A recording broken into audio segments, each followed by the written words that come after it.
No risk it, no biscuit.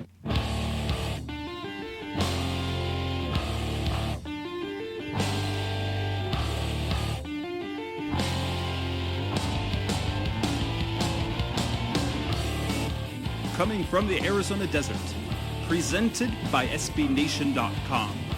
For Arizona Cardinals fans, by Arizona Cardinals fans, with outsider and insider's perspectives, this is Revenge of the Birds. Hello, Arizona Cardinals fans. This is Revenge of the Birds Radio. I'm your host, Jess Root, as we are here again. I'm here with actually Seth. Seth Cox is already on the line with me tonight. How are you, Seth? Good, Jess. How are you? Doing great. In fact, Cardinals fans, it's a great time to be a Cardinals fan because Arizona now stands at the top of the NFC. After a 24-20 victory over the Philadelphia Eagles this past Sunday, Arizona now stands at 6-1. And we're tied briefly for about 24 hours at the top of the NFC with the Dallas Cowboys, who then on Monday night lost in overtime to the Washington Redskins. Dallas Cowboys are now 6-2. Arizona sits atop, would be if the season ended today, the number one seed in the NFC at 6-1, leading into a Sunday afternoon battle between the Cowboys and Cardinals in Big D. But we're going to talk about today is whenever you're listening, and we appreciate, as always, Revenge of the Birds Radio. We all appreciate your listening, whether you are listening through Blog Talk Radio, the blogtalkradio.com, the site there, whether you're getting it on your mobile app through Stitcher or on iTunes, however you may get it, or if you're one of the Revenge of the Birds members, revengeofthebirds.com community members already, we thank you for listening. And this episode is brought to you by Audible.com, the internet's leading audio content provider, where you can get the latest audiobook downloads and more than 150,000 other titles that are available. And like we do every week, we have an offer for Revenge of the Birds Radio listeners. And if you can test drive the service, you can get yourself a free audiobook download by going to audibletrial.com/Revenge of the Birds. That's audibletrial.com/Revenge of the Birds. You get a free month service. You get a free audiobook download. Get to test out the service. Tell you, it's got a. If you are into reading, if you don't have a lot of time to read, but you have time to listen, you drive a lot, it's great. You can download the books that you want to listen to, and then you could keep yourself into that, whether it be informational or recreational or entertainment. Keep yourself occupied reading and listening to those audiobook downloads. And Audible, again, this show is brought to you by Audible.com. And so what we're going to talk about today during this show is, mostly about the game that was led up probably as the game of the week, and it was every bit as exciting as people had hoped. Back and forth battle ended up as another come from behind victory for the Arizona Cardinals. Nick Foles threw for over 400 yards against the Cardinals defense, but he was picked off twice by Antonio Cromartie, and then there was another fumble, so they turned the ball over 3 times. And really were able to move the ball offensively against the Cardinals defense. As a team, they rushed for over 100 yards, the first team to do that this season. But the Arizona Cardinals were able to move the ball. Carson Palmer threw for over 300 yards. We kind of saw a couple of huge things happen. One was Larry Fitzgerald with a massive, a great 80-yard touchdown pass, which was a slant where he got free, and then he just outran everybody else to the end zone. And then the play of the game, probably the play of the game, you have to say, was with less than 2 minutes left in the game, with 3rd and 5 on their own 25-yard line. The Arizona Cardinals, Carson Palmer drops back, and John Brown gets free, and he throws a bomb deep to John Brown, who catches it and scores the winning touchdown. 24-20, puts them up on a 75-yard touchdown pass on 3rd and 5.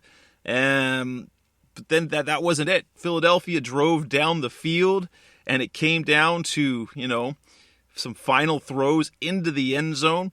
Dayon Buchanan tipped one away. Then it was Tyrann Mathieu that tipped one away in the end zone. And finally, with 1 second left in the game, they had one final shot. Nick Foles, towards the far left corner of the end zone, goes for Jordan Matthews, who is in bounds. He gets the ball in his hands, and Rashad Johnson hits him, and Matthews is unable to bring any feet down in bounds, and the Cardinals win by about that much. It was that exciting a ball game. So, I was there in the press box, Seth, watching that game. Just how exciting was that as a fan to watch that game and to be there just watching that as it was unfolding? It's one of those games where it's so much fun, but it's also just so nerve-wracking, and you're sitting there and you're wondering, especially as a Cardinals fan, since we're prone to failures and heartbreaks, you're just waiting to see, okay, is it gonna, balloon gonna pop, the ride gonna end, and so you're kind of sitting there waiting for that to happen, and is this the week that it all comes crashing down? And no, Matthew makes a great play on the ball. I was actually worried that he was going to tip it back in bounds for somebody to catch. Oh.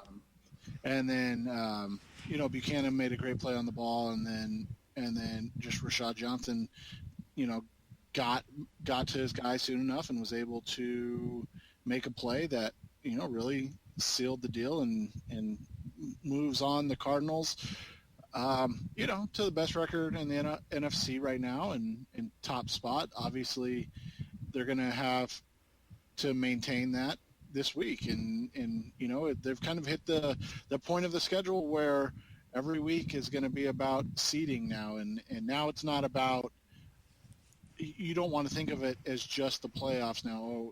Just got to make the playoffs. You're thinking about seeding and how important all these games are, because you'd like to see the Cardinals not only host, but first round bye would be amazing. Yeah, I mean, you're talking about the potential, obviously never been done before, but the potential to play on your home field every single game in the postseason, and that's where they're at right now. And you want to see them continue it. We did have some injury news come out of the game. One that was a little bit scary during the game. Patrick Peterson left the game with an apparent concussion. He underwent testing to test to see because he had concussion symptoms. He was covering Jeremy Maclin, who was about to make a tackle. Tayon Buchanan comes in and just wipes out both of them. Buchanan's helmet hits Jeremy Maclin's helmet, whose helmet then whips back and hits Patrick Peterson's helmet. Patrick Peterson laying on the ground, motionless for a bit. It looked kind of scary for a bit as it didn't look good. I mean, at best you were hoping concussion. He ends up leaving the game, and he's now undergoing the protocol. The next morning, this is not something we knew about during the game, Tony Jefferson apparently suffered a concussion as well, as he had concussion symptoms on Monday morning. He undergoes the concussion protocol as well, and he tweeted out on Tuesday, in fact, he was glad for the well wishes, that he doesn't remember much from the game, which is kind of just the fact that he played that entire game and no one noticed anything. But he was out there. He played a lot after Peterson left because they moved Gerard Powers outside and then put Tyrann down at the nickel corner spot where he played a lot last year, and Tony Jefferson stayed in the game. And then there was a bigger injury. I don't know if it's bigger, but it's a longer term. Reserve running back Stephon Taylor suffered a calf strain that will leave him out of commission for 2 to 4 weeks, is the prognosis that Mike Jurecki is reporting. But what that does is does of course affect the depth at running back for the Cardinals. Marion Grice slides up the depth chart, as Arian says. Whether or not he will get any carries was yet to be seen, as they seem to be riding Andre Ellington for all the carries that he can possibly get. They did make some practice squad moves on Tuesday. They let go Anthony Gator, a cornerback, and they made room to make room for Zach Bauman, who was with the Cardinals, an NAU product who was with the Cardinals in training camp. They are kind of playing wait and see as to whether or not they're going to bring someone onto the active roster. Now they have behind Ellington, they have Marion Grice, they have Robert Hughes, and that's it for now until Taylor is healthy. They have on the practice squad Kerwin Williams and now Bauman. I would expect probably one of those two players to be promoted by the end of the week. And probably a guy like Thomas Kaiser will probably say goodbye. So that is the news coming out of Cardinals camp so far out of Tempe. And let's go ahead and get into the topics. We're going to talk a little bit about the offense. We're going to talk about Michael Floyd's game. We're going to talk about, who was the offensive player of the game. We'll talk defense. We're going to talk about the running game, the run defense. And talk about some more about the front seven, the lack of, particularly the deficiency in the front seven, and the play of the secondary, which was rather good. So let's talk about the Cardinals offense. And as it says, it's a lot of bad. But there were enough big plays. Now, the question is, can they continue to be an inefficient offense and win games, but be effective enough with the big plays that they, or is it going to have to be they're going to be exposed at some point? What do you say, Seth? What are the observations? What was the good and the bad from what we saw from the offense on Sunday? I think it's been kind of what we've talked about. It's this inefficiency during the game, but overall an effectiveness. And what the Cardinals have as a team, and what they have done so far is, and it's been talked about a lot, they don't turn the ball over. So when you don't turn the ball over, even if you're going 3 and out a lot, which it seems like they do, or even 6 and out and short drives or whatever, they don't turn the ball over. So even when it's quote unquote good field position for the other offense, it's usually at worst the 45, 50, and that's at worst. And the defense is good enough that they can get holds and get stops. And so and then you look at what the Cardinals did, and you're talking about 175 yards of touchdowns, and that's really the difference in the game. It wasn't a lot of, grind it out, make plays and convert and eat up the clock. It wasn't about that. It was just about the Cardinals can't sustain drives, but they don't turn the ball over, and they are able to. They're able to do just enough. Yeah. Well, and they're able to get big plays when they need it, and that's what is important. And we saw 2 of them in 2 separate players, 2 separate halves, and that's what made the difference in the game. Yeah, and it's really exciting to see.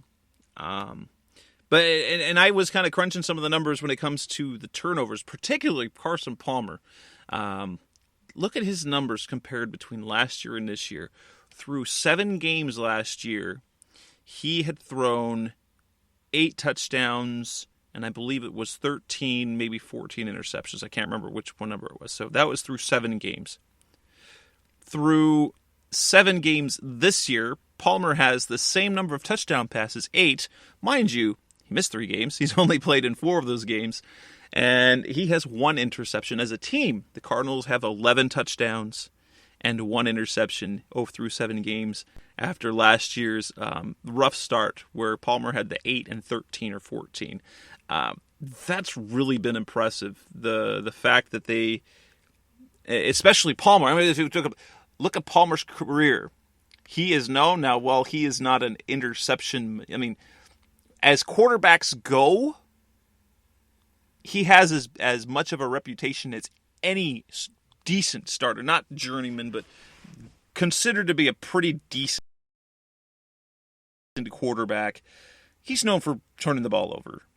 And now he's been fortunate this year. He's had a few that probably should have been picked off, but just the one interception, and even that was a pass that, kind of John Carlson's fault, because he got his hand on the ball, tipped it up right into Charles Woodson's into his arms. You gotta love that, and I keep pointing. I've said it on the show a lot. You're probably tired of hearing this, but this team is playing the way we hoped they would play in 2012. They're playing well enough defensively, but on offense they're not turning it over, and that's where the issue was after Kevin Kolb went down, who was being good about not turning the ball over. Is after those first 5-6 games, then they had 18 interceptions by the other quarterbacks. That's pretty much the difference. They're playing this year kind of the way we hoped that 2012 would have gone around, and it just was because of the injuries and the turnovers. It was just a dumpster fire. This year, they're one of the best teams in football. Yeah, and it's a fickle game, like you said. There's interceptions that are dropped. There are bewildering throws, especially this last week by Nick Foles. I don't know what the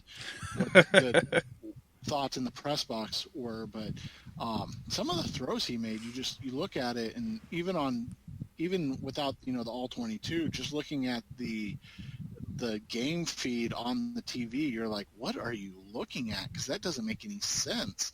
And the difference between a team that's 6-1 and a team that's 2-4 or 3-3 or 3-4, whatever it is simply the Cardinals intercept those passes.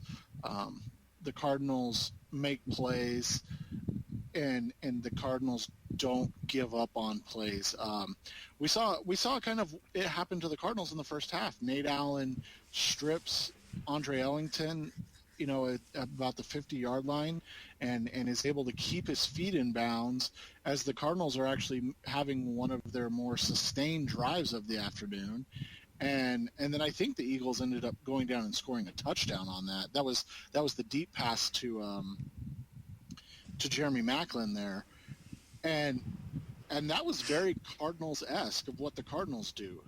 Not necessarily driving the ball down the field and running out the clock or doing anything like that. It was just one of those plays where your defense made a play, gave you a chance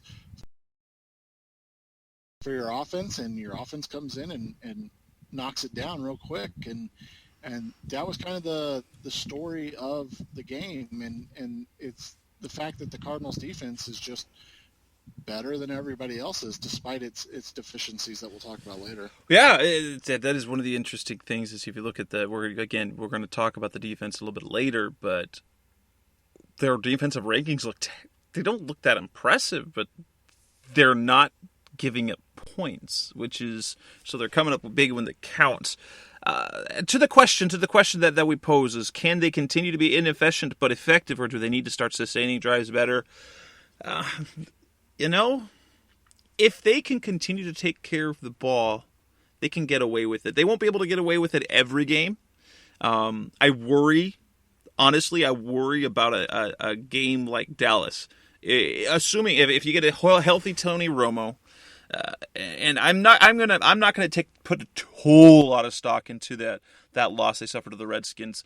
One, you had the Tony Romo injury. Two, that is by definition a trap game.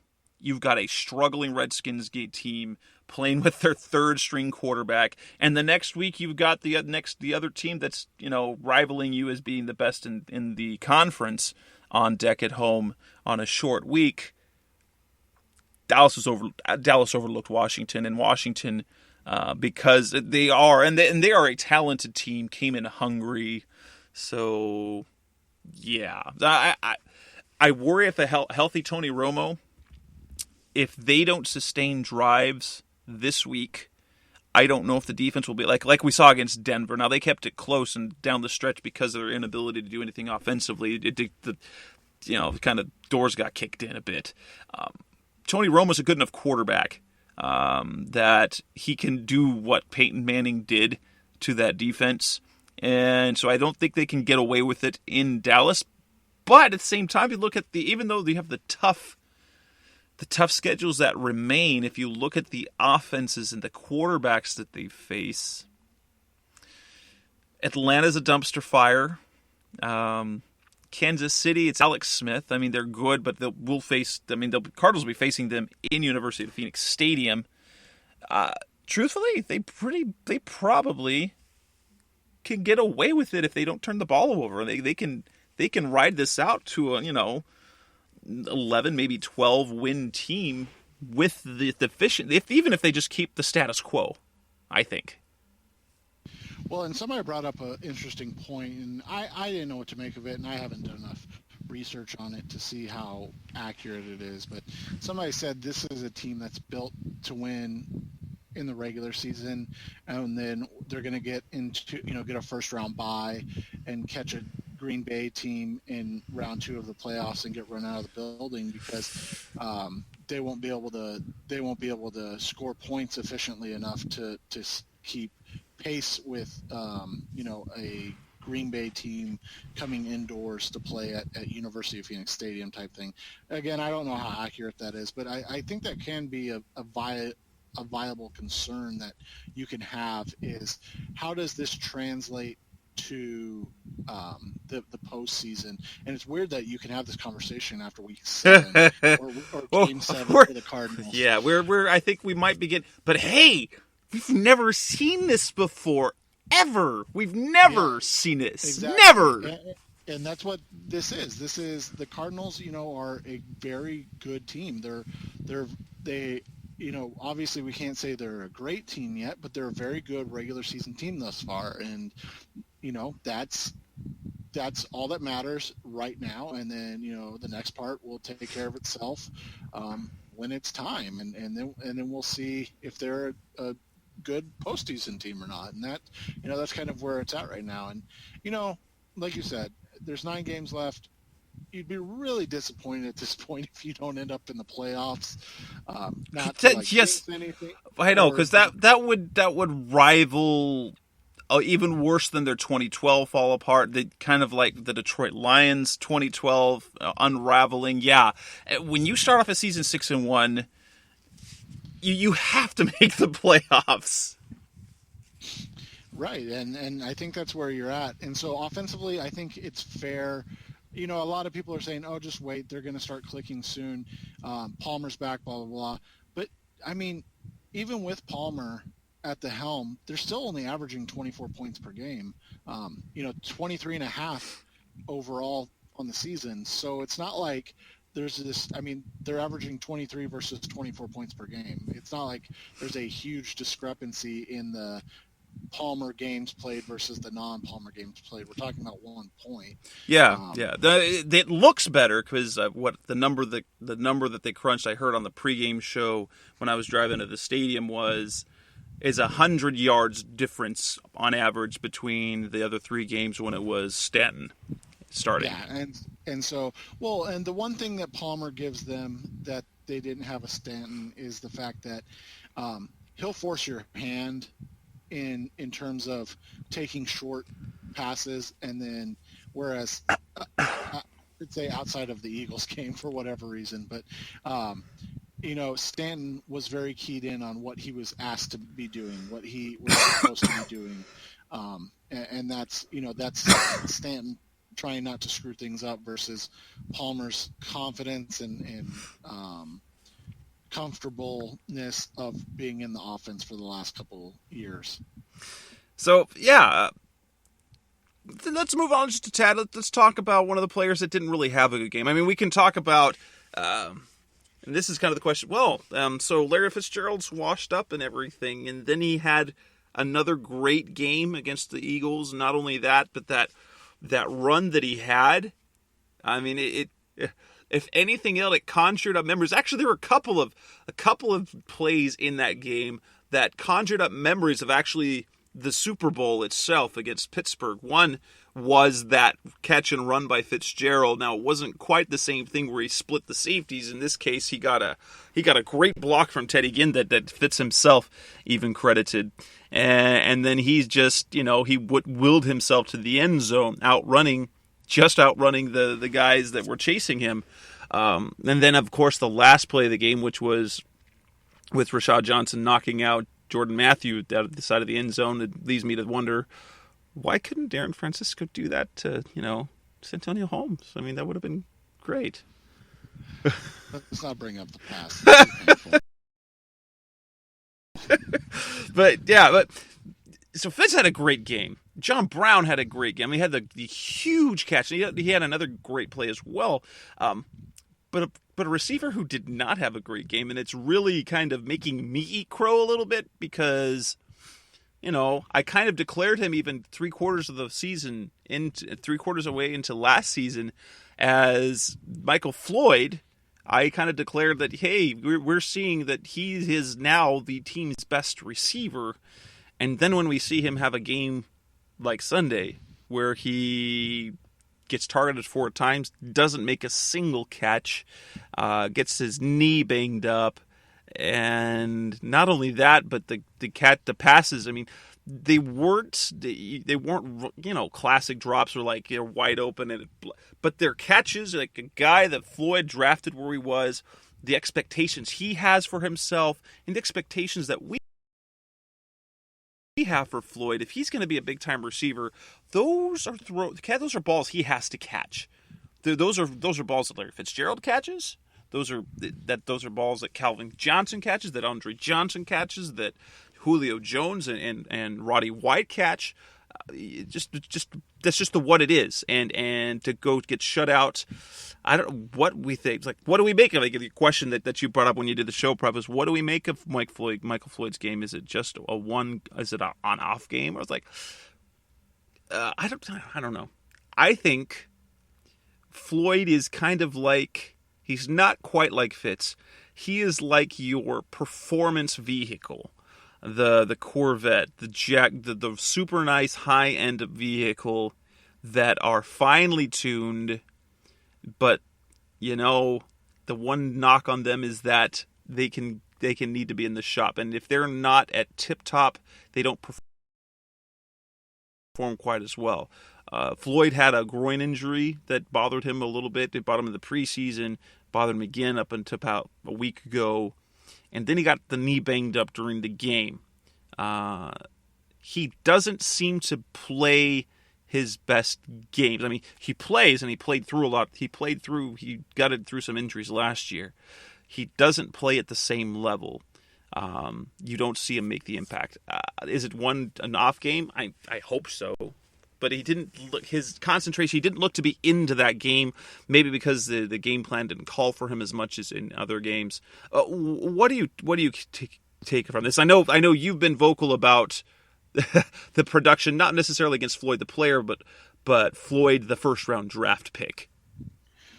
Well, I think one of the things you look at, and this is for him overall and receivers overall, you kind of look at his numbers, and he's a every other game type player, and to me that's the issue you have with a guy like Floyd is, as I think you and I and probably most people would agree that physically he's the most talented receiver on the team, just in physical ability, but he doesn't do it enough to the point where you go, wow, he's a guy that can take over. I mean, you look at his games, and he had against New York, the Giants, he had 1 catch for 19 yards. Okay, his first game with Stanton as quarterback, everything's fine, no big deal. Comes out the next week in San Francisco, 5 for 114. Okay, see, it was just a 1-game fluke. Next game against Denver, 1 catch for 7 yards. It's like, and then he comes back the next week against Washington for 47 and his first touchdown, 3 for 47 against Oakland, his first touchdown, and then, obviously the no catches yesterday. First time he's been held without a catch since his rookie season, game 2 against the Patriots, where he only played I think it was 6 snaps or 10 snaps and only ran 4 pass routes the entire game. So it's not like it was even an option. Right. In that game. You look at it, and I think when you just break it down like that, it's one of those things where you expect You don't expect 5 catches for 90 yards every game, but you do expect 4 catches for that 50 yards, 60 yards every game, and then every once in a while you get that 7 catch, 120 yard type. Yeah. And I think that's where the disconnect is between Floyd and the upper echelon of receivers, is that his down games aren't like 4 catches for 45, 50 yards.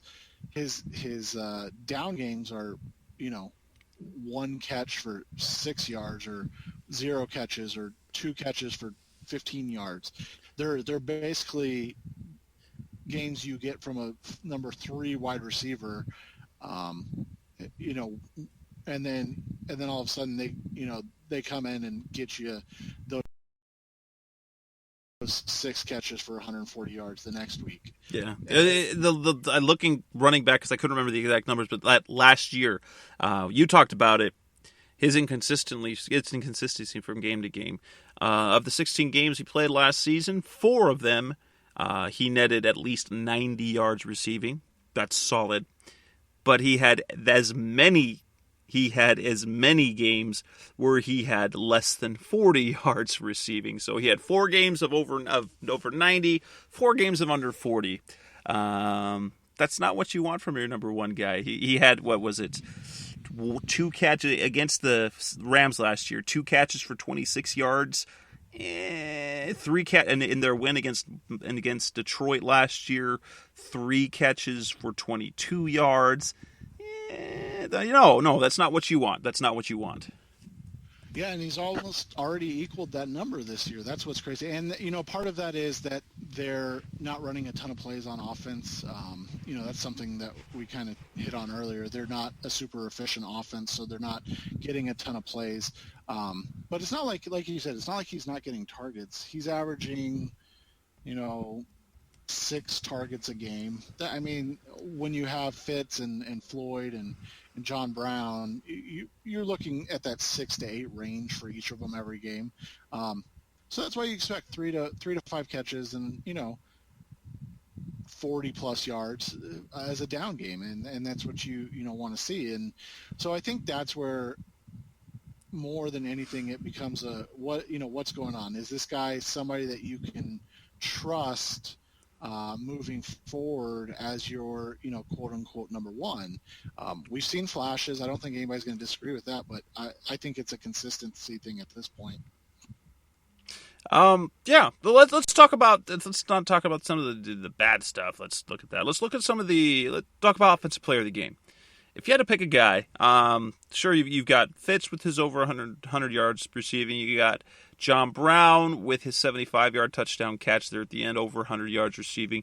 Carson Palmer, over 300 yards passing with 2 touchdowns, no interceptions. Which way do you go? I mean, Seth, who is your offensive player of the game? I think for me, the offensive player of the game this week, and I haven't given him a huge amount of credit, and he didn't grade out as my highest offensive lineman again, but I'd give it to Veldier this week. I thought he was excellent in pass protection. I thought he had one of his better games as a run blocker this week. Even though the Cardinals still didn't run the ball as great as you'd like them to, I thought that he was effective, and he was able to shut down the various guys that he went up against, Connor Barwin, Trent Cole, those type of guys, throughout the game. And that was something that was, obviously a concern coming in. And again, it wasn't like the Cardinals were just throwing quick passes. They did throw a lot of deep passes. And I thought he did a nice job containing Trent Cole and Connor Barwin, and Brandon Graham even got a couple of snaps in there, and that's what you kind of, that's what you've been waiting to see from him, is a complete shutdown, because, he's had some trouble with some of the good pass rushers in the first couple of weeks. So I thought that was a big game from him. You're right. But I'm going to go with you. You go with one of the big uglies. I'm going to go with the flash skill player, and I have to say, how could you not pick John Brown? how can you not pick John Brown? Not just for that catch, but there was at least one or two other plays where you're like, hey, wow, because the touchdown pass in itself, it was a great play. Great call, great play. I almost would want to give it to Carson Palmer as well because of his effective play. The fact that he didn't turn the ball over, the fact that he didn't get sacked. That was a good game. But I have to go with the one that everyone else is going to pick, with John Brown as the offensive player of the game. He came up big when they needed it. There was another play that he had earlier in the game. Great catch, got hit, basically did a somersault.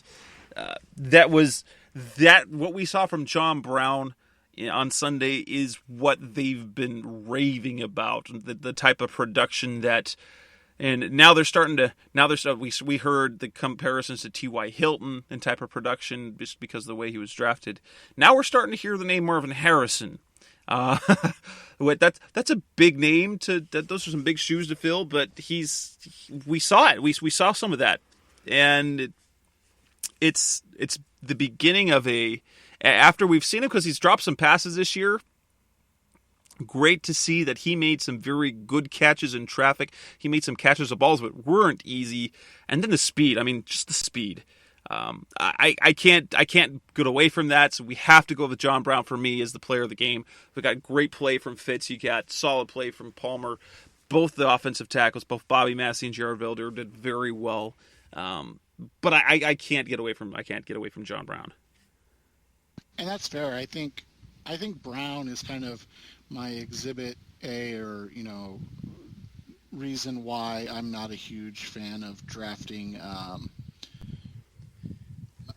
wide receivers early in the draft, because skill set wise, in size and all that stuff, he's not as talented as a guy like Floyd, but it's all about production. And the fact that he is a rookie and he's doing so much already is important. And he's a threat every time he touches the ball, and that's something that you want to see. And that's a great pick, and I think everybody, that it makes sense as a pick, and it's deserved as a pick as well. So you would be of the Bruce Arians receiver philosophy, where he picks up his mold, he picks them up late, as you see in Pittsburgh, they develop them, they become stars, and then they get paid somewhere else.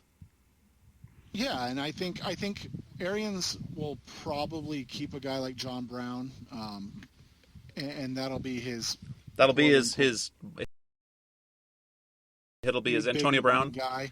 Yeah, exactly. And then what he'll do is he'll kind of move in and out with other guys. I thought, they showed that with the Walt Powell pick. I mean, they took Ryan Swope last year. He's going to draft a receiver or two every season.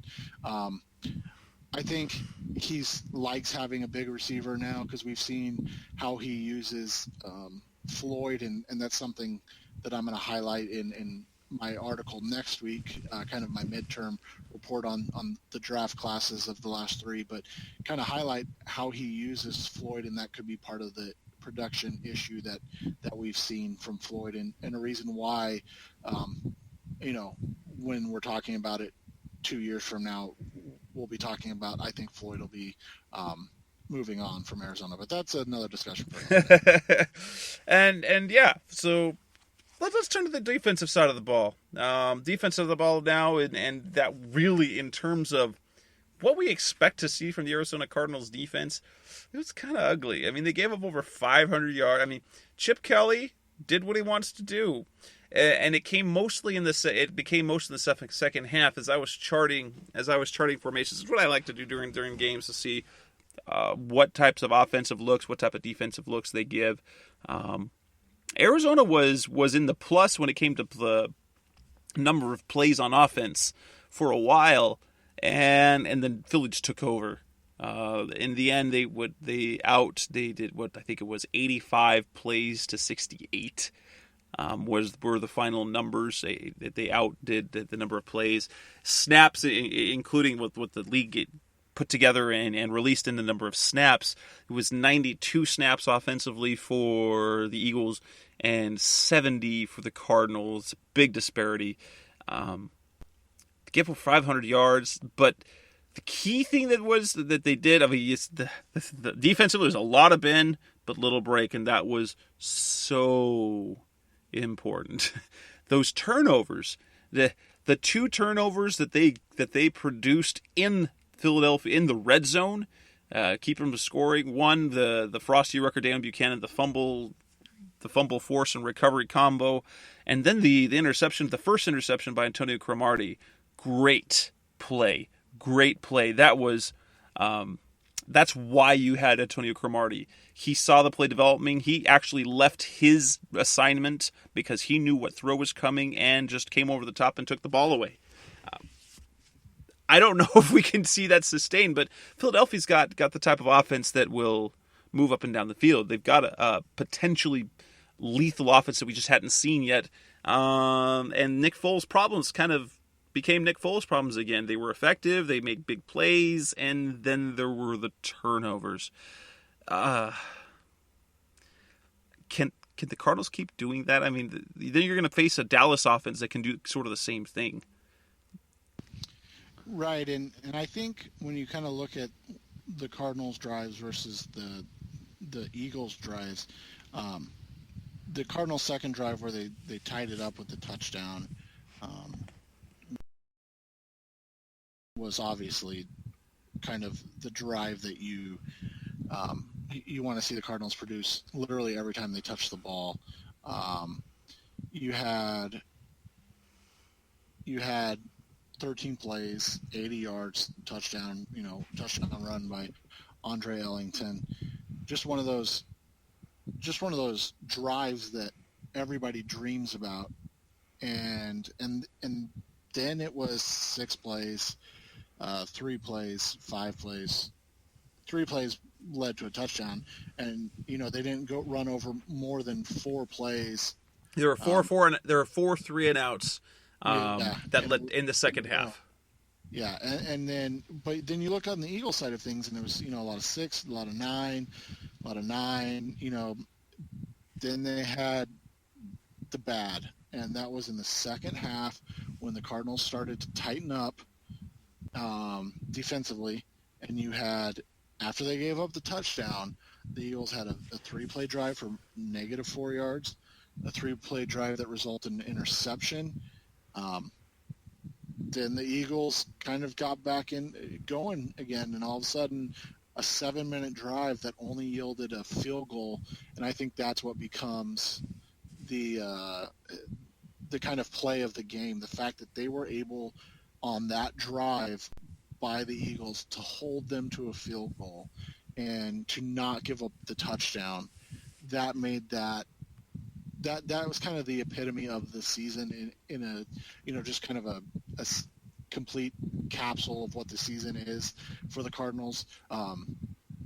The Eagles looked like the superior team. The Cardinals' strength, the run defense, could not get a stop. They were running right up the middle, with little to no consequence whatsoever. And then you have them get to the goal line and they can't score. And that, like I said, that's kind of the Cardinals season in a nutshell right there. We're going to give up a ton of yards. We're not going to have anything sexy about this team in terms of stats or things of that nature. But when it comes down to it, we're going to get a stop. We're going to be better than you, and we're going to win this game. And that's exactly what happened. And, this defense, can you continue to do that? Can you do that consistently? I mean, it's worked through 7 games. That's all. That's what we keep saying. It's like, well, it's kind of worked so hard. Obviously, I think what the main thing is that you can't let a Denver game happen where you can't possibly, where you can't tackle, where you give up big plays, because that's the one thing the Cardinals are not doing. They're not giving up big plays. And so that is what allows them to not, break, quote unquote. They're bending, they're going to get 15 yards. They're going to wear down a defense, or the Cardinals defense, what it looks like at least. But then they're going to get a stop, and they're going to hold you to a field goal, or they're going to force a turnover, and they're going to make a play, and you're going to go, wow, that was impressive. So I think that's where you're going to see it. And I'm not going to, I was a little bit worried because the Philadelphia offense, because they started running the ball. I mean, they kept McCoy himself under 100 yards, but they gave up, 107, 110 yards rushing. First team to do that this season. But Philadelphia's offense does do one thing, provide a challenge that really no other team does, and it's the way they keep teams from subbing because of their up tempo. It's not necessarily no huddle, not necessarily hurry up, but it's no huddle, and so it doesn't let players sub in and sub out. And what the Cardinals love to do is rotate linemen. They have different linemen for different packages, and they weren't able to do that as well. You'd see they instead of putting guys in the huddles, they would have like 13, 14 players on the field coming after a break, not knowing which package was coming out for Philadelphia, and then they would sub out super quick. I think the yardage they ended up giving up was more of a product of the type of offense that the type of challenge that Philadelphia's offense provides, and really them alone in terms of the ability to effectively run the ball and go no huddle. I don't think we'll run into that same issue against Dallas and against other teams. It's just something unique to Philadelphia and how they do things. If they run a more traditional running game and offensive set, the Cardinals are going to make their subs, and they're going to get guys. They had guys playing, and Arians talked about it. They ended up with guys playing the wrong technique, playing the wrong gap area based on just they couldn't get things subbed in and out. And so I'm not too worried about that. And so I guess in the end, when it comes to defense, it's about mitigating the passing game. Can they avoid the deep pass, or could they avoid giving up more than one big pass like Foles had the one to Macklin. That throw was amazing, by the way. Gerard Powers was actually in position for that. He could have knocked that ball away. He couldn't have played that ball any better, and it still ended up being a touchdown. So yeah, he's a little small for that, and that's one of the concerns you'll have. Obviously, you'll talk about it with blogging the boys, but if Peterson is out, there's a difference in that length there, and that's part of the reason why. Yeah. Like you said, he was in great position, but he's a little slower in terms of, and not as explosive, and he doesn't have that same length. But you're right. I mean, he's in great position. It's more physical limitations than it was anything about what he did technically. Yeah. Let's talk about the front seven. I mean, the one thing that continues to be a concern is the pass rush, or more specifically, the lack thereof. No sacks for the Cardinals. I asked Arians about it. He didn't seem too concerned because in part that Foles was moving off his spot, and so he was moving around, and he was making some plays moving off the spot. So they got him out of the pocket, but he was still making plays. At the same time,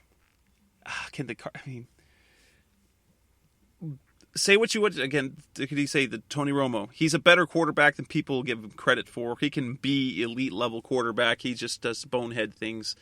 He'll be prepared. I'm sure that he and the Cowboys will be prepared for the number of blitzes that the Cardinals have, and they were a bit surprised. They were surprised to see that from Washington, I think. Again, trap game. A quarterback like Tony Romo can make you pay. Peyton Manning made him pay. The rest of the way, if they're getting solid secondary play and they're being good at tackling, as much as you want better pass rush numbers, the rest of the way they might be able to do it. The quarterbacks that they face down the stretch, You get Matthew Stafford is another one could do it. So yes, so you've got Romo and Stafford. Matt Ryan, yes, could, but Matt Ryan's in his career is terrible against Arizona. Alex Smith is not a guy that's going to be able to beat you down the field. Colin Kaepernick, Russell Wilson, yes, but that's really not that's not kind. They beat you in other ways. Austin Davis, I don't know what to make of him yet. And yeah, so that pass rush, you want to get it. You want to get pressure on the quarterback, and maybe we saw the blueprint from Washington, but I think they're going to be prepared more than that. The one game that you worry about that lack of pass rush is Tony Romo, because Tony Romo can shred a defense, and he's done it his entire career. Well, and I think the Eagles gaining 4.2 yards or 4.3 yards, whatever it was, per carry is also kind of concerning because even though they didn't run the ball a ton against the Redskins this week, which was kind of weird, I guess, but it happens. But we haven't seen outside of that game, so maybe they will, who knows, but we haven't seen Dallas abandon the run at all. And even when they were down against San Francisco, they still ran the ball a ton. They were like, well, we're just going to run the ball because we run the ball so well. So I don't know if you're going to get a game like where, Philly kind of abandoned the run for all sorts of time during the game. That you saw Eagles fans screaming about it on Twitter. What are you doing? Why aren't you running the ball?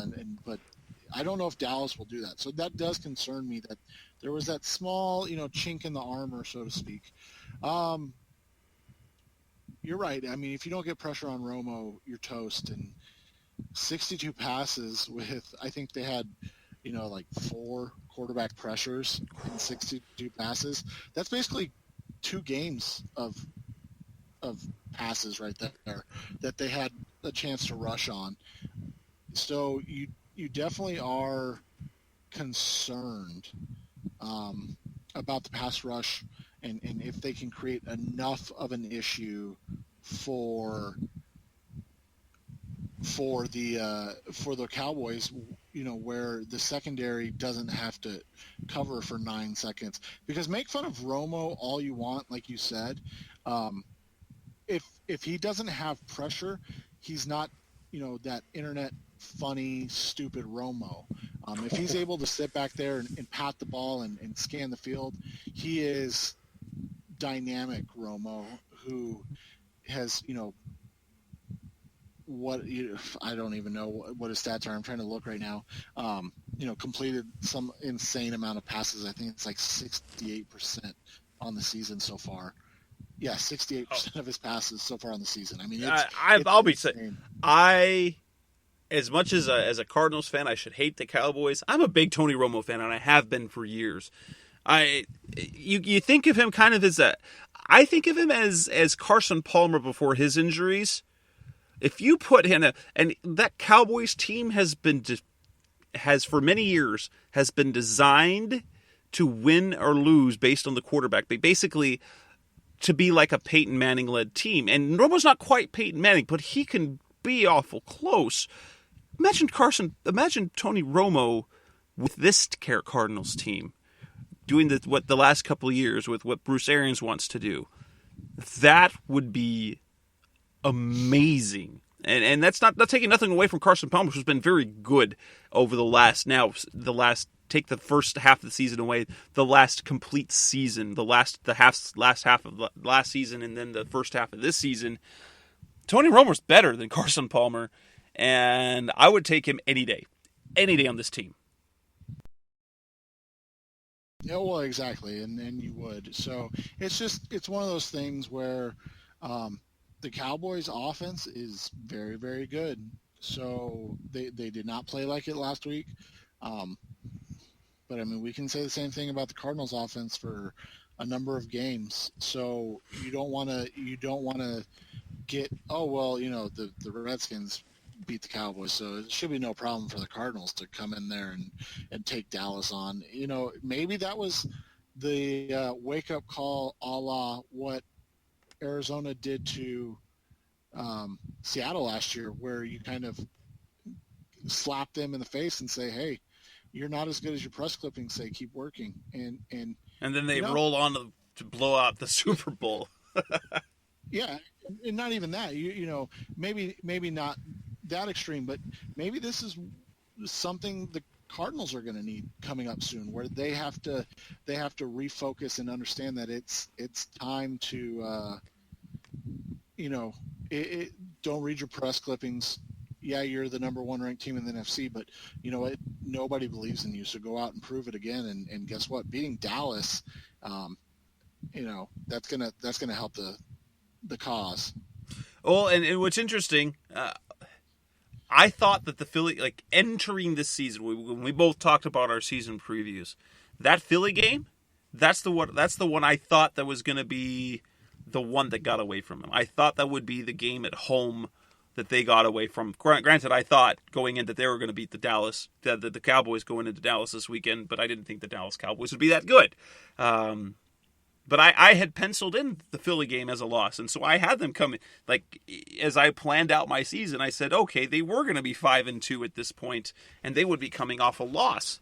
But they did. I mean, so they've at least for what I projected them to be for this season, they're already beating those expectations, and at least I and both of us had really high expectations for them early on up to this point. Yeah, and we did, and I was the only person that picked them to lose this game, so I wasn't expecting a blowout, but I expected Philly to be able to come down and make a play at the end of the game. I thought it was going to be kind of the opposite, where Arizona had to go down and make a play, and Arizona did. So it's no big thing. You just because you pick a team to lose doesn't mean you don't believe in them. It's just in a situation, each game is a different situation, and how you pick each situation kind of defines what the moment is, and that's how it was for me in that game. Is I saw the Cardinals needing to make a play late, and guess what? They did. So, shame on me for not seeing that coming to fruition, but you know what? Overall, I don't think you can be too upset. And kind of Sean Church just tweeted out, it was an average game by the Cardinals, but it was an average game that was good enough to win. And that's really all that optimistic. Matters. And that's optimistic. If they play an average game and they beat a good team, wowza. By the way, tough week for picks for you this week. Oh yeah, that was brutal. But you know what? I don't think anybody was super strong. There's a lot of upsets, quote unquote. Actually, Jesse cleaned house. I think he went 12-3, and I think that's amazing. And he picked 12 out of the first 13 games. I mean, I think he picked correctly 12 out of the first 13 games. With I think the only game that he didn't pick correctly was one of the. I think it was the game that we all picked the same team and we all failed, because there's one or two every single week where we unanimously pick one team as a group and that team loses almost without fail. Well, yeah, that's the NFL, especially. I mean, look at last night. The whole Monday night crew picked the Cowboys. And yeah. Was there any non-Homer Redskins fan picking the Skins over the Cowboys? I mean, I'll give you this. I had the Redskins covering. I expected the Cowboys to win, but I didn't expect them to win by double digits. So I had picked the Redskins for the cover, but not for the win. So I can't exactly get credit for that. I didn't have the win. I didn't pick them for the win. I just picked them to beat the spread. Yeah, and it was a difficult week in terms of picking, but you know what? I'm okay with that, and I was happy with the way the Cardinals came out and hung in there and took it to the end, and were able to hold off a rally, because that's one of the things that we haven't really seen this year, is that we've seen the defense make plays, but we haven't seen the defense have to clamp down in a do or die situation. Even that San Diego game, that was a tough one. Whereas this week they had a lot of time and not a lot of field to work with. So it was a different situation, and that's what you like to see. All right, looking forward for this game. This is jumping back to the offensive side. Marion Grice, are we going to see him? We saw him for. Well, I didn't see him. I didn't notice it, but will we actually get Marion Grice in the offensive lineup? Maybe a carry or two. Maybe, you think? I mean, at this point, you have to think so. But of course, we would have thought so last week, and they just ran the ball 23 or 24 times with Ellington and kind of moved on and didn't worry about it. So, and I mean, and the more and more I think about it, I mean, I think he'll get. I think he'll get. I take a comment that Bruce said earlier this season. It depends on how Andre feels. If he's fresh, we're putting him out there. The comment that was made that Ellington is the focal point of their offense, I believe that now. I believe that Ellington sort of is the centerpiece of everything that they do. And even though he's not had the statistical the amazing production yards per carry, he still is that centerpiece, and he's kind of the piece that makes the rest of the offense go. And in a way, that's kind of why they haven't broken out, is because they haven't had Ellington really break out in the same way he did at the end of last year. And so while his average per touch is kind of paltry at this point, that's sort of, in a nutshell, tells you about the Cardinals' offensive season. Right, exactly, and that's exactly, in a nutshell, you've seen kind of a microcosm of the Cardinal season in a plethora of different ways, but like you said, Ellington's not been great. Let's just not put lipstick on the pig or anything. He has not been great thus far, but he's been effective enough, and he's made enough plays that he's been good. And that's all that matters in the end, is if you can be good enough to win. And so far, so good. All right. Well, that takes us to the end of our show. We've got the Cowboys coming up this Sunday. It will be an earlier start. Now, guys, Arizonans, guess what? We don't have to change our clocks, but this weekend everybody else will be. So we get an extra hour, so it'll start at 11 o'clock. That game will start at 11 in Arizona time, and we will get to see the Arizona Cardinals take on the Dallas Cowboys in Big D. Grant, the Cowboys haven't beat the Cardinals in quite some time. It would be nice to continue that role. I have already lined up a preview show lined up with one of the guys from Blogging the Boys, our Dallas Cowboys SB Nation team site. So that will be posted later this week. Anything else for Cardinals fans you had that you didn't get to talk about, Seth, that you want to get out there to discuss? No, I thought, we hit everything, and really it's one of those things. I think it's a tenuous confidence that we're kind of trying to not get overly optimistic or excited at this point. Even the most optimistic Jess Root is still containing himself with over optimism, trying not to be over optimistic, and I think that's fair, because it does seem like they're playing with house money at this point, with the injuries and the slow starts to the offense and the lulls in the offense in the game. But you know what? At the end of the day, they're 6-1, best team in the NFC, and they get a chance to again go out and prove it in a big time game. And it's funny how it worked out. We all were complaining about not getting this game flexed, but in the end, it probably works for the Cardinals' advantage, because that's an extra, 10 hours, 8 hours that the Cowboys don't get to rest and relax and get prepped. They have to go turn around and play early after a Monday night game, and then factor into that the Cardinals will be the best game. The Cardinals-Cowboys is the best game on the docket in the morning. Then you get to watch Broncos-Patriots, and then you get a good Steelers-Ravens game at the end. It's actually a really fun day of football, and now the Cardinals fans don't have to worry about missing any of it. And that'll be a great day for football. Hey, for Revenge of the Birds Radio, listen there again. This is Jess Root. That's Seth Cox. We appreciate you listening, and always you can find us. Well, of course, go to the website, revengeofthebirds.com. If you are a listener of the show and not a member of the site, you are only getting a piece of it. You are missing out on a whole bunch of Cardinals content you could be getting. Become part of that community. Read the content that we've got online. It's great. Join us at revengeofthebirds.com. As for the show, you can find us here at blogtalkradio.com, on revengeofthebirds.com, or on Stitcher Radio and on iTunes. For Revenge of the Birds Radio today, this is Jess Root, Seth Cox, and thank you. We will hear from you. We will hear from us. We'll hear from me later this week, and you'll hear from us again next week. Have a good night, everybody. You've been listening to Revenge of the Birds. Keep the conversation going by visiting revengeofthebirds.com.